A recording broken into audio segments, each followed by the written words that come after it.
ഇപ്പോൾ എല്ലാവരും ഒരു ന്യൂസ് കേട്ടാണ് ഇതേ കണക്കുണ്ടെങ്കിൽ രേണുസുതിക്ക് ക്യാൻസർ എന്നുള്ളൊരു രീതിയിൽ അത് സത്യമെന്നുള്ള രീതിയിൽ രേണു തന്നെ ഒരു ഇൻ്റർവ്യൂവിലും തുറന്നു പറഞ്ഞിട്ടുണ്ടായിരുന്നു.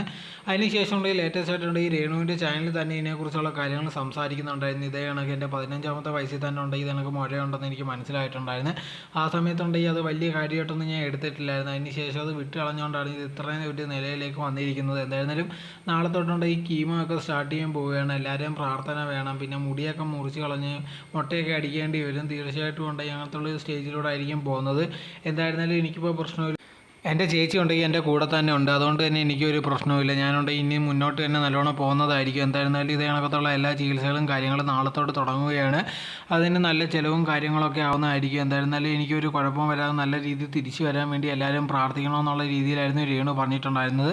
ഇത് വെളി വന്നതിന് ശേഷം കൊണ്ട് ഒരുപാട് പേര് അവർക്ക് ഒക്കെ നല്ല രീതിയിൽ തന്നെ വരട്ടെ എന്നുള്ള രീതി പറഞ്ഞ് ഒരുപാട് പേര് മെസ്സേജ് കാര്യങ്ങളൊക്കെ ഇട്ടിട്ടുണ്ടായിരുന്നു. അതേ സമയത്ത് ഒരുപാട് പേര് നെഗറ്റീവായുള്ള കമൻസും കാര്യങ്ങളും ഇടുന്നുണ്ടായിരുന്നു. അവർക്ക് അങ്ങനെ തന്നെ വേണം എന്നുള്ള രീതിയിലൊക്കെ. പക്ഷേ അങ്ങനെ ഒന്നും ആവശ്യമില്ല. അപ്പോൾ അവർ ചെയ്യുന്നവരുടെ കാര്യങ്ങൾ നമുക്ക് ഇഷ്ടപ്പെടത്തില്ല, അല്ലെങ്കിൽ അതിനുണ്ടെങ്കിൽ നെഗറ്റീവായിട്ട് നമ്മൾ കാര്യങ്ങൾ പറയുന്നത്. എന്നാൽ പോലും ഉണ്ടെങ്കിൽ ആർക്കായിരുന്നാലും ഇത് കണക്കത്തുള്ള അസുഖങ്ങൾ വരാൻ പാടില്ല. അങ്ങനെ വന്നു കഴിഞ്ഞാൽ അവർക്കത് വന്നത് നന്നായെന്ന് പറയേണ്ട ഒരു കാര്യമില്ല. അവരെ ഉപദ്രവിക്കാതെ വിടും. അതാണ് നമുക്ക് ചെയ്യാൻ പറ്റുന്ന മെയിനായിട്ടുള്ളൊരു കാര്യം.